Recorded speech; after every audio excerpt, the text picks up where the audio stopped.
আমি বিদ্রোহ করব, গোটা বাংলাদেশে আগুন জ্বলবে, আগুন।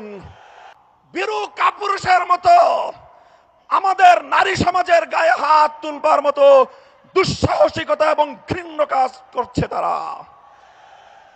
আমি ব্যক্তিগতভাবে একটা কথা বলি, আমি বলে যাই, যদি কেউ আমার মায়ের কোনো গায়ে হাত তোলার চেষ্টা করে, যদি কেউ আমার কোনো বোনের দিকে চোখ তুলিয়ে চোখ বড় করে তাদের দিকে ভিন্ন দৃষ্টিতে তাকাবার দুঃসাহস দেখায়, কেউ যদি আমার কোনো মেয়ের ইজ্জতের হিজাব নিয়ে টানাটানি করার চেষ্টা করে, আমি বলে যাই, সে হাত ভেঙে গুড়িয়ে দেবেন, সে চোখ উপড়ে ফেলবেন।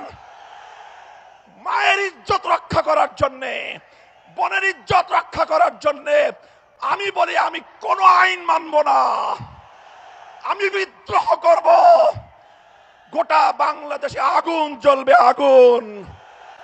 খবরদার, হুঁশিয়ার করে দেই, যদি নারী সমাজের গায়ে হাত তোলা হয়, তাদেরকে যদি অসম্মান করা হয়, যে আগুন জ্বলবে, সে আগুন নিভানোর ক্ষমতা কারো হবে না।